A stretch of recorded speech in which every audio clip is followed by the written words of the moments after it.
Eleições 2022, fim de semana de convenções partidárias confirma indicações de candidatos ao governo do estado. Tribunal Regional Eleitoral lança campanha com foco na fiscalização do dinheiro público que vai ser usado pelos candidatos na eleição de outubro. Obras do contorno viário da Grande Florianópolis entram em nova fase. Veja também, julho ganha a cor verde na prevenção e no tratamento do câncer de cabeça e pescoço. E veja ainda, no esporte, os gols do fim de semana do Campeonato Brasileiro e a vitória de Max Verstappen no Grande Prêmio da França de Fórmula 1, que teve transmissão exclusiva da Band. Está no ar o Band Cidade com Rodrigo Cardoso. Olá, uma boa noite e uma excelente semana para você. A gente abre o Band Cidade hoje com eleições 2022 e com informação ao vivo. Começa daqui a pouquinho, na Assembleia Legislativa, a convenção que vai apontar o candidato do PT para a eleição ao governo do estado em outubro. As informações ao vivo com o repórter Ronaldo Penido, que está na Assembleia Legislativa. Oi, Ronaldo, boa noite para você. Boa noite, Rodrigo. Boa noite a todos. O PT realiza a convenção aqui na Assembleia Legislativa de Santa Catarina. A convenção já está acontecendo. Em seguida, vai acontecer um ato político da Frente Democrática composta por PT, PSB, PSOL, PCdoB, Rede e também o Solidariedade. O evento vai homologar a candidatura, a pré-candidatura de Décio Lima ao governo do estado de Santa Catarina e também a pré-candidatura de Dário Berger, candidato aí à reeleição pelo Senado, para o Senado. Além disso, os partidos da coligação vão apresentar os nomes dos pré-candidatos a deputado federal e a deputado estadual pela coligação. O final de semana foi bem movimentado no meio político, com diversas convenções partidárias. Confira na reportagem. O sábado foi agitado e de muita expectativa acerca dos nomes que vão disputar os cargos públicos nas eleições deste ano. No dia 2 de outubro, os catarinenses irão votar para presidente, governador, senador, deputado federal e estadual. O dia começou com a convenção do Progressistas, realizada em São José, na Grande Florianópolis. O partido oficializou a candidatura do senador Esperidião Amin ao governo de Santa Catarina. O político de 74 anos já foi governador do estado por 2 vezes e prefeito da capital também por 2 vezes. Ver um partido com a história, com os valores que nós defendemos, enfrentar as dificuldades políticas que o Brasil e Santa Catarina estão vivendo e praticar um ato democrático livre como este é um motivo de orgulho. E se der o que a gente imagina, podem contar comigo, vai na telinha. No Centro-Sul, em Florianópolis, o União Brasil oficializou o nome de Jean Loureiro como candidato a governador. A aliança foi formada em parceria com o PSD e o Patriota. O nome escolhido para vice foi o de Heron Giordani, que ocupou o cargo de secretário da Casa Civil no governo de Carlos Moisés. Jean tem 49 anos e foi eleito prefeito da capital por 2 vezes. O político deixou o cargo em março deste ano para se candidatar ao governo de Santa Catarina. Ele falou que a saúde e a educação serão prioridades em seu programa de governo. Agora, a convenção apenas homologa uma decisão já tomada. E daqui para frente, já chegamos com um plano de governo mais discutido com a sociedade. O plano de governo que vem ao encontro do que eles desejam. Nós estamos nos preparando para ter um estado de muito trabalho, que possa transformar a vida das pessoas para melhor. Em convenção tumultuada, o MDB decidiu apoiar a candidatura à reeleição de Carlos Moisés, do Republicanos. A sigla indicou o nome de Udo Deller como vice na chapa, que tentará a reeleição. Conhecido no norte do estado, onde foi prefeito de Joinville por 2 mandatos, Deller é a aposta do atual governador para trazer mais votos no maior colégio eleitoral do estado. A convenção MDBista foi marcada pela disputa interna com o ex-prefeito de Jaraguá do Sul, Antídio Lunelli. O nosso partido é o maior de Santa Catarina, somamos o primeiro e o segundo, conversamos com todas as lideranças. Esses últimos 30 dias foi ajustado com alguns mais exaltados, menos exaltados, mas esse é o MDB. Ele é democrático, todos podem falar, aqui não tem dono. O Republicanos, partido de Carlos Moisés, também realizou a convenção no sábado, na Assembleia Legislativa de Santa Catarina. Além do MDB, a sigla vai contar com o apoio do Podemos e do PSC. Carlos Moisés da Silva destacou as realizações de seu governo e falou em continuidade do modelo de gestão implantado por ele. Não é a vitória de A e B, sim a vitória da democracia, da escolha por uma gestão mais próxima dos municípios e aqueles que querem ver um governo continuar, um governo que enfrentou contratos superfaturados, extinguiu cargos comissionados, extinguiu cabides de emprego e transformou a gestão do governo de Santa Catarina. Não foi um governador eleito apenas para mudar o nome do governador, como eu costumo dizer, mas sim para mudar a maneira de fazer gestão. Então a escolha de hoje, de ter Udo Deller caminhando ao nosso lado, de ter o MDB caminhando ao nosso lado, é uma vitória dos catarinenses. Além das candidaturas oficializadas no fim de semana, o Novo lançou na semana passada o nome do promotor de justiça, Odair Tramontini, como candidato ao governo do estado. O período de convenções partidárias termina no dia 5 e até lá os partidos devem apresentar os nomes que disputarão as eleições 2022. Bom, também durante o fim de semana, o PSTU confirmou em convenção realizada de forma online o nome do candidato a governador de Santa Catarina. É o professor Alex Alano, com a professora Gabriela Santetti como vice e Gilmar Salgado para concorrer ao Senado Federal. Voltamos ao estúdio do Band Cidade. Obrigado, Ronaldo, pelas informações e uma ótima noite para você. Ainda sobre eleições, o Tribunal Regional Eleitoral de Santa Catarina lançou hoje a campanha Você Vê. O foco é a fiscalização do uso de recursos públicos na campanha eleitoral deste ano. O lançamento foi realizado no Tribunal de Contas do Estado, em Florianópolis. A campanha pretende incentivar eleitores e instituições a auxiliarem a Justiça Eleitoral na fiscalização do destino dos recursos públicos e privados nas eleições 2022, com o envolvimento de partidos políticos, sociedade civil, doadores, fornecedores de campanha e eleitores. Todos aqui presentes e todo o povo catarinense, pela presente campanha, estão sendo intimados e não chamados ou convidados a fiscalizar cada centavo usados pelos pretendentes aos cargos das eleições gerais de 2022. Neste ano, os partidos vão utilizar 4 bilhões e 900 milhões de reais do Fundo Financiador de Campanha e 1 bilhão e 100 milhões de reais do Fundo Partidário. A campanha engloba estratégias de comunicação criadas pelo TRE que vão ser compartilhadas nas redes sociais e divulgadas na comunicação catarinense.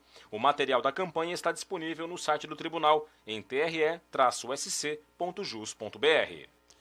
Mudando de assunto, as polícias civil e científica investigam a morte de uma bebê de 3 meses de idade e de uma mulher, mãe da criança, em Blumenau, no Vale do Itajaí.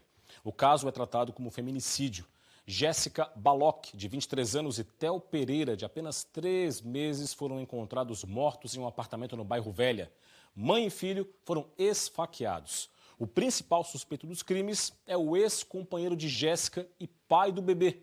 O casal possui outro filho, mas o homem e essa outra criança não foram localizados até o momento. E a Polícia Rodoviária Federal apreendeu maconha em 2 ocorrências, uma em Santa Catarina e outra no Rio Grande do Sul. Confira. Na BR-282, em Lages, os policiais rodoviários federais apreenderam 116 quilos de maconha. A droga estava em um carro com placas de Lages, que tentou fugir após ser abordado. Os tabletes de maconha estavam no porta-malas.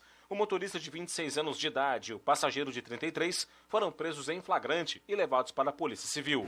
Na BR-101, em Osório, no Rio Grande do Sul, a Polícia Rodoviária Federal apreendeu 70 quilos de maconha. A droga estava em um veículo abordado pelos policiais em um posto de combustíveis. O motorista de 28 anos de idade confessou que pegou a maconha em Santa Catarina e que receberia pagamento para levar a droga até Porto Alegre. Ele foi preso em flagrante. As obras do contorno viário da Grande Florianópolis entraram em uma nova fase. A concessionária responsável pela obra apresentou os trabalhos de um dos túneis que vão ser construídos no trecho de Palhoça. As equipes de trabalho deram hoje um importante passo para o avanço da tão esperada obra que vai desafogar o trânsito na região da Grande Florianópolis. O vazamento do túnel 1 do contorno viário em Palhoça. Importante esse momento porque todas as outras atividades aguardam essa ligação, porque nós entramos agora com um momento de pavimentação. Então, reforço da cambota em concreto, rebaixamento de toda a seção do túnel e depois entra com a pavimentação. Há uma luz no fim do túnel. Isso porque após a detonação das rochas, realizada hoje, as pistas nos sentidos norte e sul já foram abertas. A obra é considerada importante para o projeto. Isso porque o túnel vai ser o maior das obras do contorno viário, com 970 metros de extensão. Cada pista vai ter altura variada de 10 a 12 metros e 15 metros de largura. Outro desafio é que a topografia da estrutura é em curva. Depois de pronto, o túnel vai contar com 2 faixas de rolamento, acostamento e rota de fuga para pedestres. Com 50 quilômetros de extensão e investimentos na casa de 3,7 bilhões de reais, a obra do contorno viário de Florianópolis está atrasada. Era para ter sido concluída em 2012. Nos últimos dias, surgiu uma preocupação com o cronograma dos trabalhos, por causa dos rumores sobre a troca da administração na concessionária. Apesar disso, o prazo para a entrega do corredor viário está mantido. Contorno de Florianópolis, dezembro de 23. Algumas das obras, dos lotes, que nós dividimos o contorno em vários lotes. Algumas vão ser entregues antes e outras entregues na data de dezembro de 23. O Procon de Florianópolis multou o aplicativo iFood em R$4 milhões por manter a opção de pedido mínimo no aplicativo. Detalhes agora com a repórter Júlia Matos. Olá, Rodrigo. Essa situação não é de agora. O iFood já foi notificado pelo Procon em junho e setembro do ano passado, exatamente por causa dessa situação de imposição do valor mínimo na compra pelo aplicativo. Em maio desse ano, o Procon voltou a procurar o iFood, mas nada foi feito. Hoje a situação evoluiu um pouco mais. O Procon multou o iFood em R$4 milhões. Isso pautado no Código de Defesa do Consumidor, que diz que o cliente não é obrigado a fazer nenhuma compra, o que pode acontecer por causa dessa imposição do valor mínimo. A empresa do iFood tem agora 10 dias para apresentar algum recurso. Aqueles que se sentirem lesados pela mesma situação podem procurar o Procon. Essas são as informações, eu volto com você no estúdio. Obrigado, Júlia. A terça-feira vai ser de tempo firme em Santa Catarina. Os detalhes você confere agora na previsão do Band Cidade.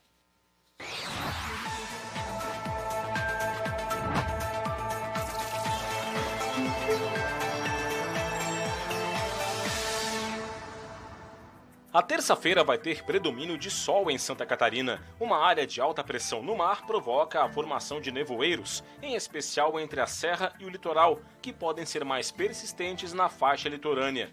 As temperaturas vão estar elevadas para esta época do ano. Na capital, mínima de 13 e máxima de 27 graus. Em Joinville, variação entre 16 e 26. Em Lages, 9 de mínima e 24 de máxima. E em Chapecó, mínima de 15 e máxima de 26 graus. O mês de julho ganhou a cor verde em alusão ao combate e à prevenção ao câncer de cabeça e pescoço. É um dos tipos de câncer que mais ocorrem no país, só que o diagnóstico ainda é tardio. Veja na reportagem. Para correr logo cedo é preciso disposição. Isso, Dona Eni, de 71 anos, tem de sobra.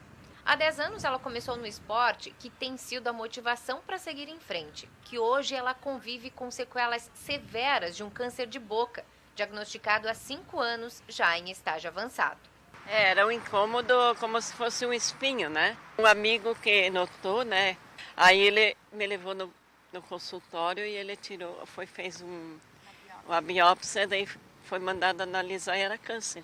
Pelo diagnóstico tardio, o caso ficou grave e a cirurgia foi bastante invasiva. Cerca de 40 mil novos casos de cânceres de cabeça e pescoço são registrados por ano no Brasil.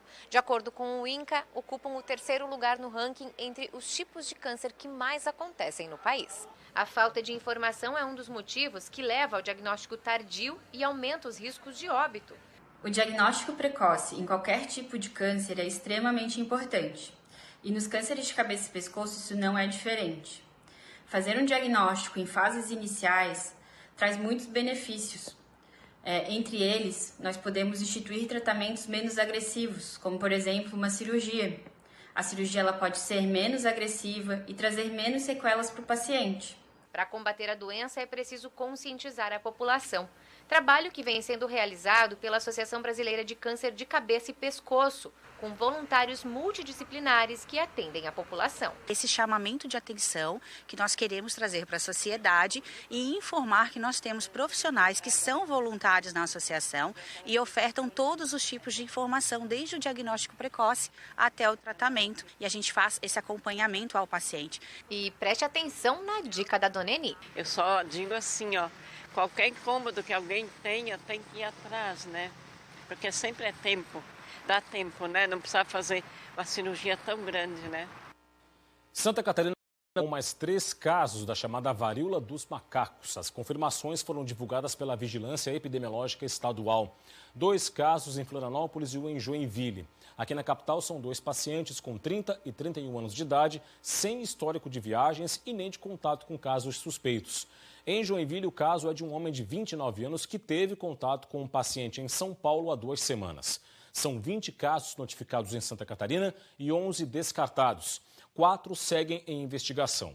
A Organização Mundial de Saúde decretou emergência global por causa da doença. A gente começa com a Fórmula 1 com transmissão exclusiva da Band. O holandês Max Verstappen venceu o Grande Prêmio da França e disparou na liderança da competição.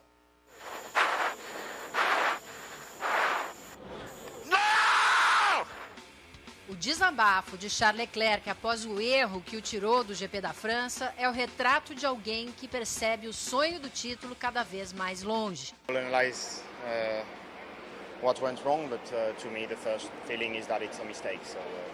O começo da prova já foi tenso para o piloto da Ferrari, que levou uma pressão de Max Verstappen nas primeiras voltas.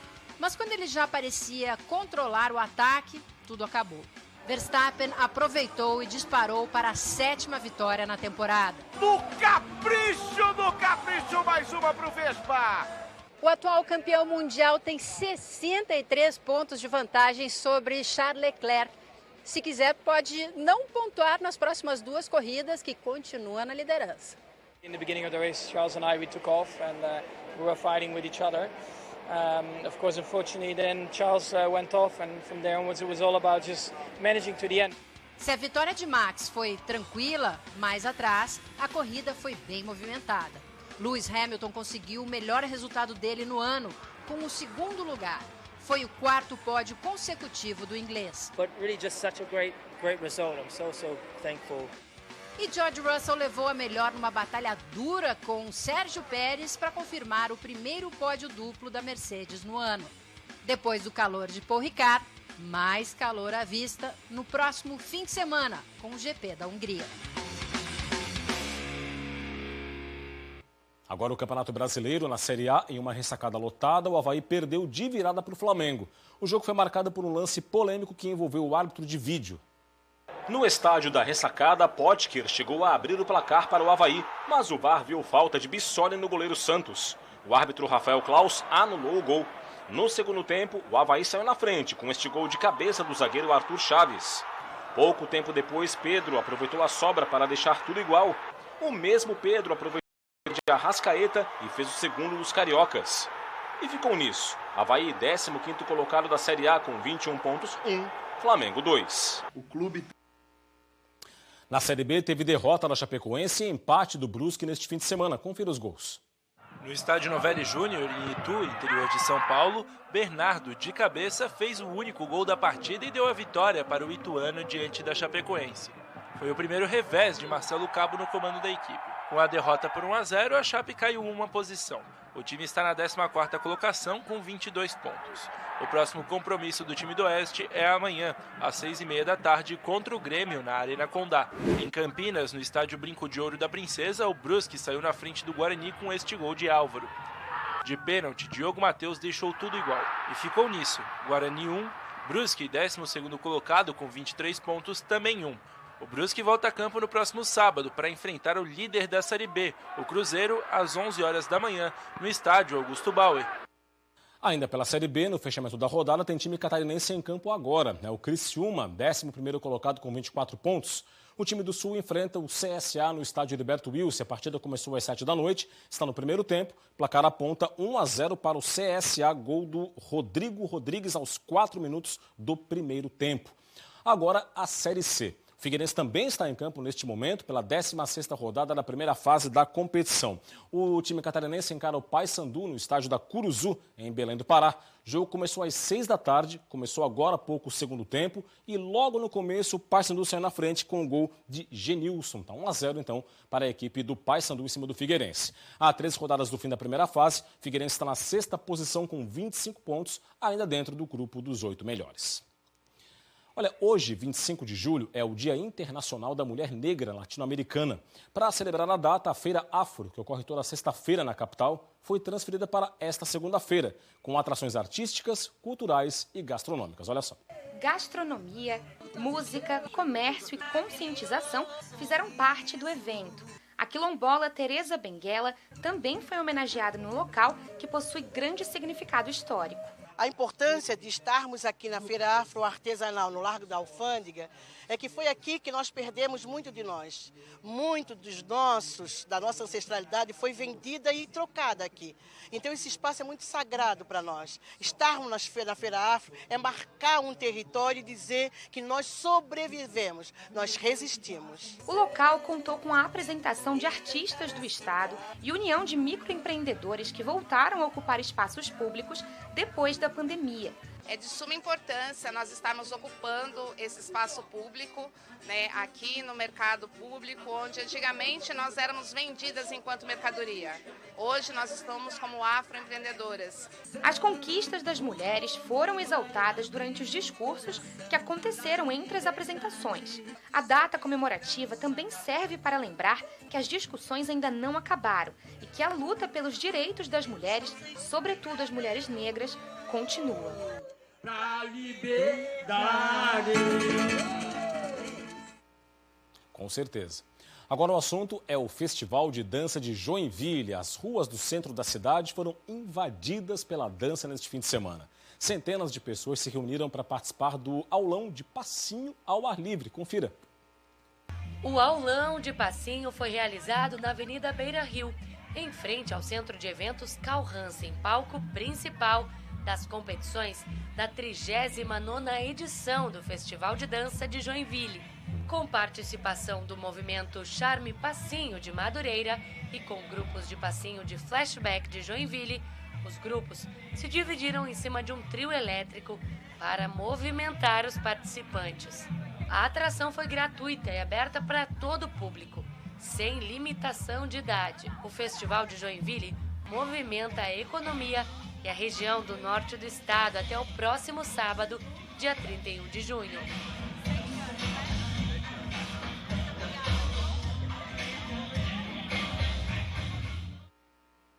São 7h17. Você confere imagens ao vivo de Balneário Camboriú, litoral norte do estado.